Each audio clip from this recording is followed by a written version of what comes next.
السلام علیکم۔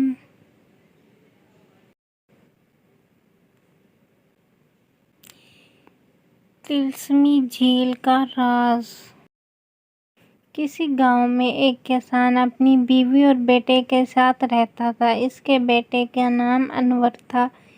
اس کے باپ نے اسے بچپن ہی سے ایک مدرسے میں پڑھنے کے لیے بٹھا دیا تھا۔ وہ ذہین تھا، اس لیے جو بھی سبق دیتے تھے اس کو دوسرے بچوں کی بنسبت جلدی یاد کر لیا کرتا تھا۔ اس کے یہ استاد بہت شفیق تھے اور بچوں کو بہت پیار سے پڑھاتے تھے۔ ان کو دیکھ کر انور نے دل میں تہیہ کر لیا تھا کہ وہ بھی بڑا ہو کر انہی جیسا ایک استاد بنے گا اور انہی کی طرح پیار، محبت اور نرمی سے بچوں کو تعلیم دیا کرے گا۔ یہی وجہ تھی کہ وہ بہت دل لگا کر پڑھتا تھا تاکہ ایک روز وہ بھی اس قابل ہو جائے کہ دوسروں کو تعلیم دے سکے۔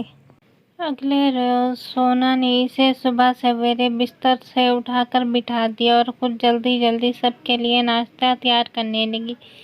پھر انور کو ساتھ لے جانے کے لیے کھانا بنا کر دیا۔ انور کی ماں اور اس کے باپ کو جب پتہ چلا کہ آج وہ سونا کے ماموں کے پاس کام کے سلسلے میں شہر جائے گا تو وہ دونوں بھی بہت خوش ہوئے۔ سونا کے پاس کچھ رقم موجود تھی جو اسے شادی کے موقع پر ملی تھی۔ وہ اس نے انور کے حوالے کر دی تاکہ وقت پڑنے پر وہ اسے خرچ کر سکے اور کسی کے آگے ہاتھ پھیلانے کی نوبت نہ آئے۔ شہر کے راستے میں ایک جنگل پڑتا تھا۔ ابھی وہ جنگل سے کچھ فاصلے پر تھا کہ اس نے ایک جھونپڑی دیکھی جس کے باہر ایک بوڑھی عورت اور اس کا شوہر بیٹھے باتیں کر رہے تھے۔ بوڑھی عورت کہہ رہی تھی کہ آج ہمارے پاس کھانے کو کچھ بھی نہیں ہے، بھوک سے برا حال ہے۔ انور یہ سن کر بہت افسردہ ہوا۔ اس نے اپنا کھانا نکال کر ان کے سامنے رکھ دیا اور قریبی کنویں سے سراہی میں ٹھنڈا ٹھنڈا پانی لا کر انہیں دے دیا۔ دونوں میاں بیوی خوش ہو گئے اور اسے دعائیں دے کر مزے سے کھانا کھانے لگے۔ کھانے میں مشغول ہو گئے۔ چلتے ہوئے انور نے سونا کی دی ہوئی رقم میں سے آدھے پیسے بوڑھے کو دے دیے۔ بوڑھا وہ رقم دیکھ کر بہت خوش ہوا اور بولا، اس رقم سے میں ایک کڑھائی خریدوں گا اور جنگل سے لکڑیاں کاٹ کاٹ کر بیچا کروں گا۔ اس طرح سے جو پیسے ملیں گے وہ میری بیوی اور میرے گزارے کے لیے کافی ہوں گے۔ اس کی بات سن کر انور مسکراتے ہوئے وہاں سے چل پڑا اور تھوڑی دیر بعد جنگل میں پہنچ گیا۔ جنگل میں پہنچا تو اسے بھوک ستانے لگی۔ کھانا تو وہ اس بوڑھی عورت اور اس کے شوہر کو دے چکا تھا، اب اس کے پاس کھانے کو کچھ بھی نہیں تھا۔ اس نے سوچا کہ اتنا بڑا جنگل ہے، کسی درخت سے پھل توڑ کر کھا لے گا۔ اس کی نظر ایک بڑے سے درخت پر پڑی جس پر سیب کی طرح کے پھل لگے ہوئے تھے۔ انہیں دیکھ کر وہ خوش ہو گیا۔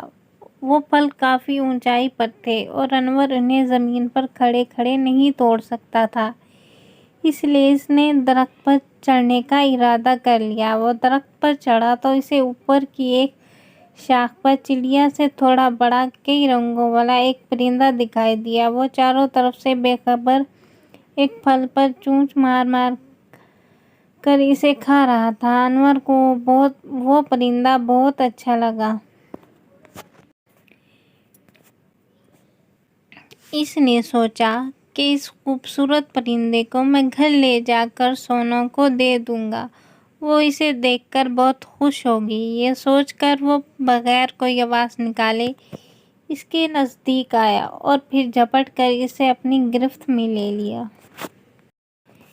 اس اچانک آفت سے پرندہ گھبرا گیا اور زور زور سے اپنی سریلی آواز میں چلانے لگا۔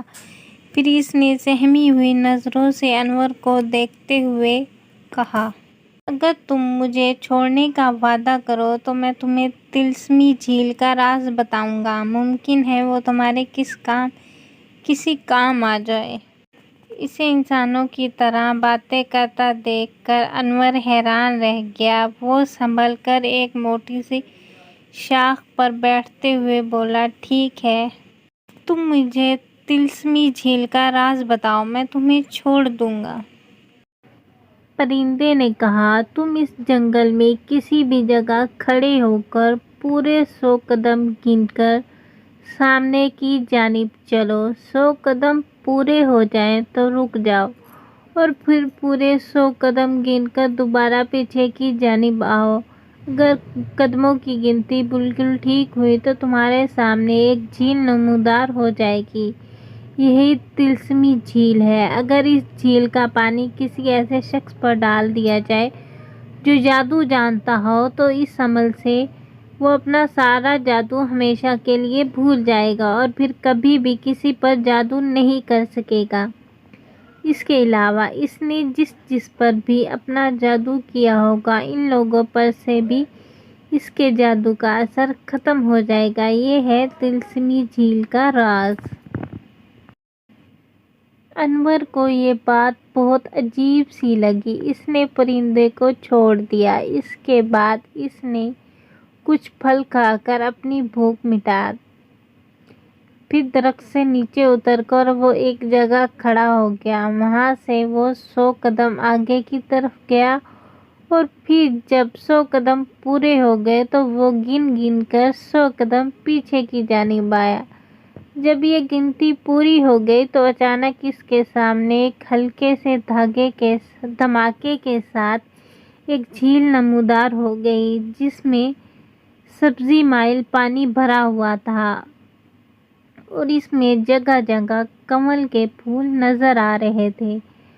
انور نے جلدی سے اپنی چھاگل میں اس جھیل کا پانی بھرا اور جیسے ہی واپسی کے لیے مڑا تو اس کے کانوں میں پھر ہلکے سے دھماکے کی آواز آئی۔ اس نے گھوم کر دیکھا تو وہ طلسمی جھیل نظروں سے غائب ہو گئی تھی اور اب وہاں پر بڑی بڑی جھاڑیاں نظر آ رہی تھیں جن میں خرگوش کے چند بچے چھپے ہوئے تھے اور اپنی چھوٹی چھوٹی لال آنکھوں سے انور کو دیکھ رہے تھے۔ اس کے بعد انور دوبارہ اپنے سفر پر روانہ ہو گیا۔ شام ہوتے ہوتے وہ شہر پہنچ گیا۔ اسے سونا کے ماموں کا گھر ڈھونڈنے میں کوئی دقت نہ ہوئی۔ وہ چونکہ بادشاہ کے محل میں کام کرتا تھا اس لیے بہت سے لوگ اسے جانتے تھے۔ جنہوں نے انور کو اس کے گھر پہنچا دیا تھا وہ اسے دیکھ کر بہت خوش ہوا اور اس کی خوب خاطر مدارت کی۔ انور نے جب اس کو بتایا کہ وہ کام کے سلسلے میں شہر آیا ہے تو اس نے انور سے کہا کہ وہ کوشش کرے گا کہ اس کی نوکری محل میں ہی لگ جائے، مگر اس میں کچھ وقت لگے گا کیونکہ بادشاہ سلامت ایک مسئلے کی وجہ سے بہت پریشان ہے۔ انور کے پوچھنے پر اس نے بتایا، 2-3 روز پہلے ایک نہایت بدصورت جادوگر بادشاہ سلامت کے پاس آیا تھا۔ اس نے بادشاہ سے کہا کہ وہ شہزادی کی شادی اس کے ساتھ کرے۔ اس کی بات سن کر بادشاہ کو بہت غصہ آیا اور اس نے سپاہیوں کو حکم دیا کہ اس کو گرفتار کر لیں، مگر وہ جادوگر بہت مکار تھا۔ اس سے پہلے کہ سپاہی اسے پکڑتے وہ چھلانگ لگا کر چھت سے لٹکے فانوس پر چڑھ گیا اور جانے کیا پڑھ کر شہزادی پر پھونکا کہ 17-18 سال کی شہزادی کا قد 2-3 سال کے بچے جتنا ہو گیا۔ جادوگر یہ کہتے ہوئے چلا گیا